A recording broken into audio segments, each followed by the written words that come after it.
বাংলাদেশে যখন ত্রয়োদশ জাতীয় সংসদ নির্বাচনের দিনক্ষণ ঘনিয়ে আসছে, তখন নির্বাচনের মাঠ থেকে নির্বাহী আদেশে বাইরে রাখা দল আওয়ামী লীগকে নিয়ে আলোচনা বাড়ছে কেন? বিশেষ করে গার্ডিয়ান থেকে শুরু করে আল জাজিরার মতো সংবাদ প্রতিষ্ঠান কেন ঘুরে ফিরে দুটি আশঙ্কা আর বিশ্লেষণ তুলে ধরার চেষ্টা করছে। একটি হলো ইতিহাস আর জনভিত্তি থাকায় আওয়ামী লীগ ছাড়া নির্বাচন কেন বড় ধরনের প্রশ্নের মুখে পড়তে যাচ্ছে। আরেকটি হলো আওয়ামী লীগ ফিরছে কিংবা ফেরার প্রস্তুতি নিচ্ছে। এমনকি বাংলাদেশের অন্তর্বর্তী সরকারের সমর্থক বলে পরিচিত আন্তর্জাতিক think tank international crisis group বা আইসিজি বলছে, বাংলাদেশের নির্বাচন পরবর্তী সময় সবচেয়ে বড় একটি ইস্যু হলো আওয়ামী লীগের রাজনীতিতে ফেরা। আবার মাইকেল কুগেলম্যানের মতো আন্তর্জাতিক বিশ্লেষকরা মনে করেন, আওয়ামী লীগের উপর নিষেধাজ্ঞা বেশি দিন বহাল রাখা যাবে না। প্রশ্ন হলো, আন্তর্জাতিক থিঙ্ক ট্যাঙ্ক আর গণমাধ্যমগুলো হঠাৎ বাংলাদেশের নির্বাচন আর গণভোটের চেয়ে আওয়ামী লীগ এবং দলটি নিষেধাজ্ঞা নিয়ে বেশি কথা বলছে কেন? বিষয়টি কি শুধুই এসবের মধ্যে সীমাবদ্ধ, নাকি আন্তর্জাতিক পরিমণ্ডলে আরো খেলা চলছে? একাধিক সূত্রে জানা গেছে, আন্তর্জাতিক মিডিয়া ও বিশ্লেষকরা যে বলছেন আওয়ামী লীগ ছাড়া নির্বাচন হলে সেটি প্রশ্নবিদ্ধ হবে, সেই একই মত পশ্চিমা বিশ্বের বেশিরভাগ প্রভাবশালী দেশ বাংলাদেশের অন্তর্বর্তী সরকারকে এরই মধ্যে জানিয়ে দিয়েছে, যে কারণে বাংলাদেশের নির্বাচনে পর্যবেক্ষক পাঠাচ্ছে না এসব দেশ। সূত্রগুলো বলছে, বাংলাদেশের পরিস্থিতি নিয়ে পশ্চিমা বিশ্বের বেশ কয়েকটি দেশ ও সংস্থার প্রতিনিধিরা 7 ফেব্রুয়ারি একটি ভার্চুয়াল বৈঠক করবেন। সে বৈঠকে আওয়ামী লীগের নিষেধাজ্ঞা এবং বাংলাদেশে উগ্রপন্থার বাড়বাড়ন্তের বিষয় নিয়ে আলোচনা হবে। আর 2 দিন আগের ভিডিওতে আমরা জানিয়েছিলাম, ভারতের পররাষ্ট্রমন্ত্রীর সাথে মার্কিন পররাষ্ট্রমন্ত্রীর বৈঠকে বাংলাদেশ ইস্যুতে এই 2 বিষয়ে আলোচনা হবে 4 ফেব্রুয়ারি। ভারত ও যুক্তরাষ্ট্রের মধ্যে সম্পর্ক নতুন করে মোড় নেওয়ার পর আঞ্চলিক নিরাপত্তা ইস্যুতে বাংলাদেশের পরিস্থিতি দেশ দুটিকে ভাবাচ্ছে। দর্শক, এসব খবরের চেয়ে বড় একটি প্রশ্ন হলো, আওয়ামী লীগ নিজে ফেরার জন্য কি করছে? দলটির একাধিক সূত্রে জানা গেছে, সেখানেও আসতে পারে বড় ধরনের চমক। বাংলাদেশের অন্তর্বর্তী সরকারের কিংস পার্টি ও কিছু মিত্রের চাপে গত বছরের মে মাসে আওয়ামী লীগের সব কার্যক্রম নিষিদ্ধ করা হয়। রাজনৈতিক দল হিসেবে আওয়ামী লীগের নিবন্ধনও স্থগিত করা হয়। ফলে আগামী 12 ফেব্রুয়ারি অনুষ্ঠিত নির্বাচনে অংশ নিতে পারছে না সবচেয়ে বেশি সময় বাংলাদেশ শাসন করা দলটি। কিন্তু আন্তর্জাতিক থিঙ্ক ট্যাঙ্ক ও বিদেশি প্রভাবশালী গণমাধ্যমগুলো তাদের প্রতিবেদনে বলছে, জনসমর্থন থাকার কারণে অগণতান্ত্রিক উপায়ে আওয়ামী লীগকে সরকার বাইরে রাখায় নির্বাচনটির গ্রহণযোগ্যতা নিয়ে বড় ধরনের প্রশ্ন উঠছে। তার প্রভাব এরই মধ্যে পড়তে শুরু করেছে। গত 30 ডিসেম্বর বাংলাদেশের নির্বাচন কমিশন থেকে 26টি দেশ ও 60টি সংস্থার কাছে পর্যবেক্ষক পাঠানোর জন্য চিঠি দেওয়া হয়েছিল। চিঠিতে সংশ্লিষ্টদের 15 জানুয়ারির মধ্যে এই বিষয়ক তথ্য নির্বাচন কমিশনকে নিশ্চিত করতে বলা হয়েছিল। 30 জানুয়ারি নির্বাচন কমিশনের দেওয়া তথ্য মতে 16টি দেশ পর্যবেক্ষক পাঠাতে রাজি হয়েছে। তবে এর মধ্যে পশ্চিমা কোনো বড় দেশ নেই, এমনকি নেই পাশের দেশ ভারতও। যুক্তরাষ্ট্রভিত্তিক থিঙ্ক ট্যাঙ্ক আটলান্টিক কাউন্সিলের দক্ষিণ এশিয়া বিষয়ক সিনিয়র ফেলো মাইকেল কুগেলম্যান যুক্তি দেখিয়েছেন, গণতান্ত্রিক মানদণ্ডে বাংলাদেশে আওয়ামী লীগকে ছাড়া কোনো নির্বাচন পুরোপুরি গ্রহণযোগ্য হতে পারে না। তিনি আল জাজিরাকে বলেছেন, এটি এমন নির্বাচন হবে যার পাশে একটি দাগ বা প্রশ্ন চিহ্ন থেকে যাবে। একই মত দিয়েছেন ব্রাসেলস ভিত্তিক আন্তর্জাতিক think tank international crisis group বা আইসিজির সিনিয়র কনসালটেন্ট টমাস কিন। আইসিজি বলছে, বাংলাদেশের অন্যতম বড় রাজনৈতিক শক্তি আওয়ামী লীগ নির্বাচনে অনুপস্থিত থাকার কারণে কার্যত দলটির লাখো সমর্থক ভোটাধিকার থেকে বঞ্চিত হচ্ছেন। এমন মত গত কয়েক মাসে বহু সংস্থা ও বিশ্লেষক বলেছেন। সম্প্রতি যেটি আন্তর্জাতিক গণমাধ্যম ও থিঙ্ক ট্যাঙ্ক প্রতিষ্ঠানগুলোর আলোচনায় উঠে আসছে, সেটি হলো বাংলাদেশের রাজনীতিতে আওয়ামী লীগের ফিরে আসা। 3 ফেব্রুয়ারি ব্রিটিশ প্রভাবশালী সংবাদ মাধ্যম দ্য গার্ডিয়ানে একটি খবর প্রকাশিত হয়েছে। খবরটির শিরোনাম হলো, বাংলাদেশের রাজনীতিতে ফেরার পরিকল্পনা করছে ভারতে থাকা আওয়ামী লীগের নেতারা। রিপোর্টটির শুরুতে বলা হয়েছে, ভারতে থাকা আওয়ামী লীগ নেতাদের বিরুদ্ধে মানবতা বিরোধী অপরাধ, হত্যা, রাষ্ট্রদ্রোহ কিংবা অর্থ আত্মসাতের অভিযোগে বাংলাদেশে অনেক মামলা আছে, কিন্তু কলকাতায় আওয়ামী লীগ নেতারা ব্যস্ত তাদের রাজনৈতিক প্রত্যাবর্তনের পরিকল্পনায়। প্রতিবেদনটির মূল কথা হলো, কলকাতায় থাকা আওয়ামী লীগ নেতাদের বিশ্বাস, দলটির সভানেত্রী শেখ হাসিনা এখনো নায়কের বেশি দেশে ফিরতে পারবেন। 2024 সালের 5 আগস্ট ক্ষমতা হারানোর পর সহিংসতা এবং একের পর এক মামলার মুখে আওয়ামী লীগের হাজারো নেতাকর্মী দেশ ছাড়েন। তাদের মধ্যে 600-র বেশি আওয়ামী লীগ নেতাকর্মী কলকাতায় আশ্রয় নেন বলে তথ্য দিয়েছে গার্ডিয়ান। দর্শক, মামলার আসামি হওয়ার ক্ষেত্রে শেখ হাসিনা এক অনন্য রেকর্ডের অধিকারী হয়েছেন। ট্রান্সপারেন্সি ইন্টারন্যাশনালের এক প্রতিবেদনে বলা হয়েছে, সাবেক প্রধানমন্ত্রী শেখ হাসিনার বিরুদ্ধে জুলাইয়ের ঘটনায় সারা দেশে মোট 663টি মামলা হয়েছে। এর মধ্যে হত্যা মামলা 453টি।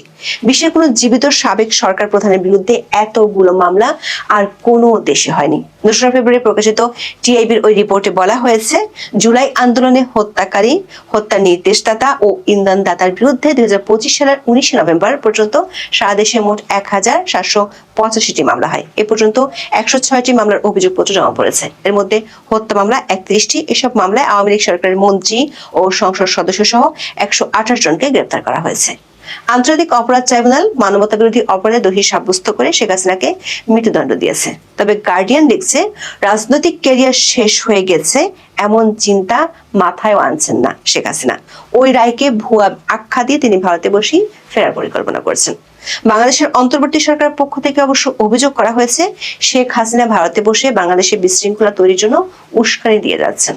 গার্ডিয়ানের প্রতিবেদনে বলা হয়েছে, গত 1 বছরে সাবেক সংসদ সদস্য ও মন্ত্রী সহ আওয়ামী লীগের শীর্ষ নেতাদের নিয়মিত কলকাতা থেকে দিল্লিতে ডেকে নেওয়া হয়েছে দলীয় কৌশল নিয়ে আলোচনা করার জন্য। ছাত্রলীগের সভাপতি সাদ্দাম হোসেন ছিলেন তাদের মধ্যে। গার্ডিয়ানকে সাদ্দাম বলেছেন, শেখ হাসিনা কখনো কখনো দিনে 15 থেকে 16 ঘন্টা ফোন কল আর বৈঠক করে কাটান। তারা বিশ্বাস করেন শেখ হাসিনা বাংলাদেশে ফিরবেন। গার্ডিয়ানের কাছে সাবেক সংসদ সদস্য তানভীর শাকিল জয় বলেছেন, তাদের নির্বাসন দীর্ঘস্থায়ী হবে না, যদিও দেশে ফিরলে কারাগারে যেতে হতে পারে, কিন্তু তার মনে হয় না খুব বেশি দিন এরকম থাকবে। 30 জানুয়ারি কাতার ভিত্তিক সংবাদ মাধ্যম আল জাজিরা একটি বিশ্লেষণধর্মী প্রতিবেদন প্রকাশিত হয়, যার শিরোনাম ছিল নির্বাচনে নিষেধাজ্ঞা, হাসিনা নির্বাসন, আওয়ামী লীগ কি টিকে থাকতে পারবে।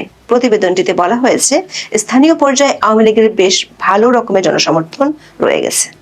জাহাঙ্গীরনগর বিশ্ববিদ্যালয়ের অর্থনীতি বিভাগের সাবেক অধ্যাপক আনু মোহাম্মদ আল জাজিরাকে বলেছেন, আওয়ামী লীগের প্রতি মানুষের আগ্রহ দলটির আনুষ্ঠানিক রাজনৈতিক কাঠামোর চেয়েও অনেক গভীরে বিস্তৃত। ফলে রাজনীতি থেকে দলটির পুরোপুরি নিশ্চিহ্ন হয়ে যাওয়ার সম্ভাবনা ক্ষীণ।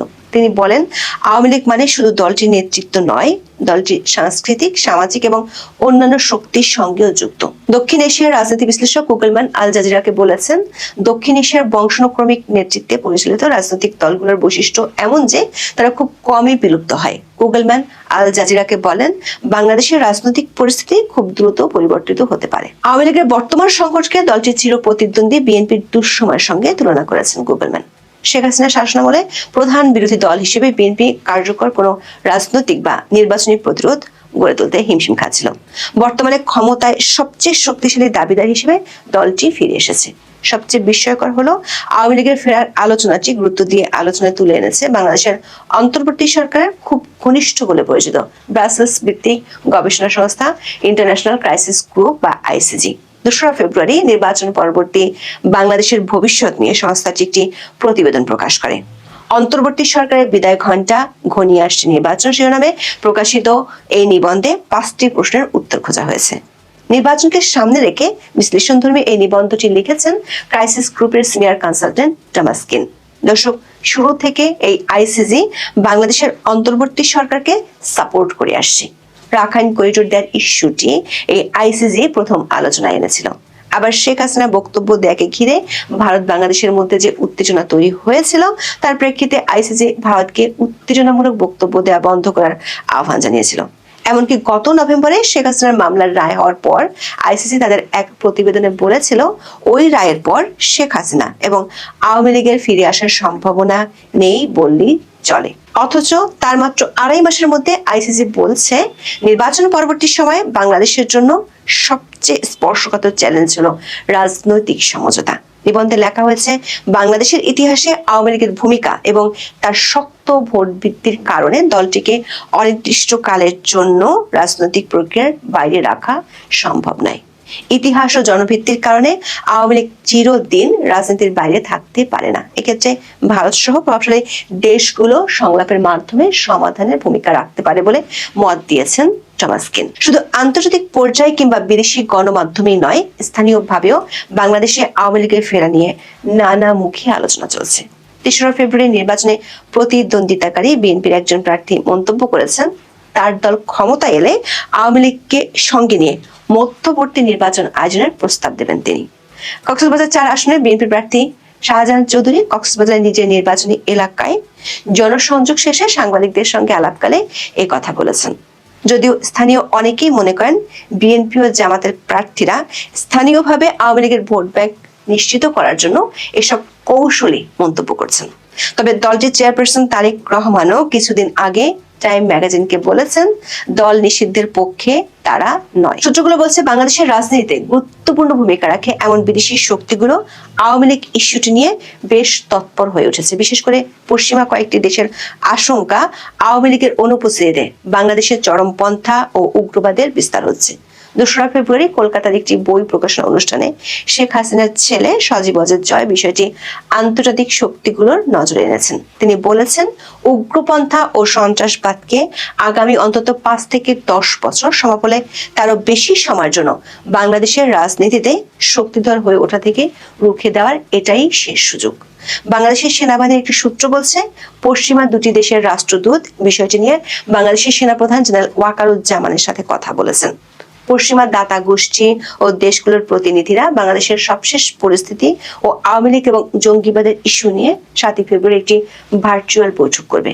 আবার ভারতের পররাষ্ট্রমন্ত্রী এস জয়শঙ্কর এখন মার্কিন যুক্তরাষ্ট্র সফরে আছেন। যদিও তার সফরের মূল ইস্যু হলো দুষ্প্রাপ্য খনিজ, কিন্তু হঠাৎ করে ট্যারিফ ইস্যুতে ভারত যুক্তরাষ্ট্র সম্পর্ক নাটকীয় মোড় নেওয়ার পর ভারতের পররাষ্ট্রমন্ত্রীর সাথে আঞ্চলিক নিরাপত্তা ইস্যুতে মার্কিন স্টেট ডিপার্টমেন্টের কর্তা ব্যক্তিদের গুরুত্বপূর্ণ বৈঠক হবে।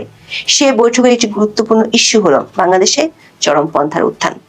দর্শক, আন্তর্জাতিক মহল থেকে এসব তাগিদের চেয়ে বড় প্রশ্ন হলো আওয়ামী লীগ দল হিসেবে নিজেদেরকে মাঠের রাজনীতিতে ফেরানোর জন্য কি করছে। গার্ডিয়ান লিখেছে, নির্বাসিত আওয়ামী লীগ নেতাদের প্রত্যাবর্তনের পরিকল্পনা নির্ভর করছে আসন্ন নির্বাচনের সাফল্য ব্যর্থতার উপর। তাদের দাবি, এই নির্বাচন দেশে স্থিতিশীলতা বা শান্তি আনবে না, আর শেষ পর্যন্ত মানুষ আবার আওয়ামী লীগের দিকেই ফিরবে। সূত্রগুলো বলছে, দলটির করণীয় ঠিক করতে শেখ হাসিনার সাথে বৈঠক করার জন্য কলকাতা থেকে দিল্লি গেছেন সাবেক স্বরাষ্ট্রমন্ত্রী আসাদুজ্জামান খান কামাল সহ 9 জন নেতা। 4 ফেব্রুয়ারি ওই বৈঠকটি হবে। সূত্রগুলো বলছে, রাজনীতিতে সক্রিয় হওয়ার জন্য আওয়ামী লীগের পক্ষ থেকে কোটা সংস্কার আন্দোলন ঘিরে আওয়ামী লীগ সরকারের ব্যর্থতার কথা দলটির নেতাদের পক্ষ থেকে বলা হবে, যেটির ইঙ্গিত পাওয়া যায় সজীব অজের জয়ের বক্তব্য।